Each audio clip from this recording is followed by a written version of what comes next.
Добрый день всем, кто нас видит, кто нас слушает.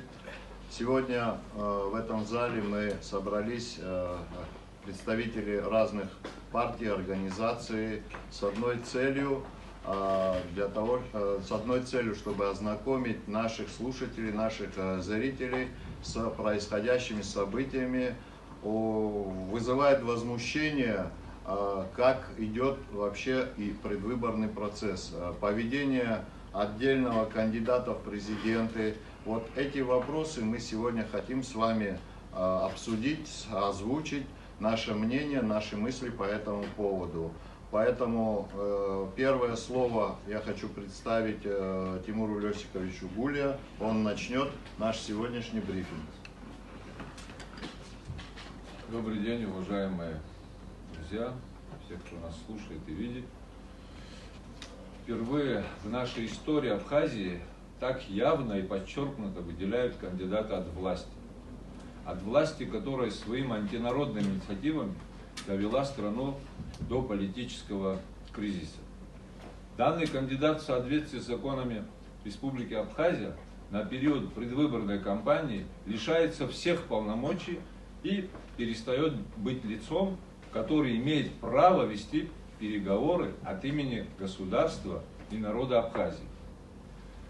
Как же так получается, что кандидат в президенты от власти Бадра Гунба ведет переговоры о дальнейших экономических и социальных проектах развития Абхазии в московских кабинетах?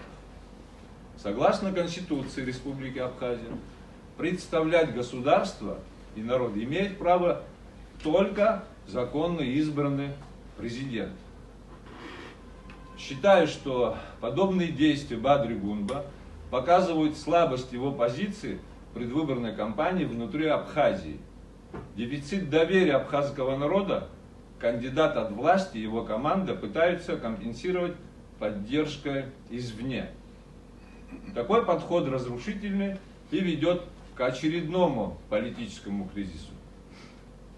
Власть, которая с 2020 года вела разрушительные процессы для абхазского государства, в полном составе из последних сил пытаются любым путем выиграть выборы, чтобы еще 5 лет продавать земли и делиться суверенитетом.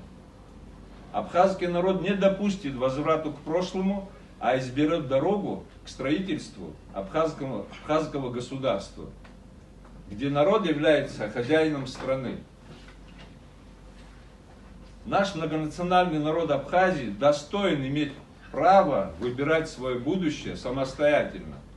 Спасибо.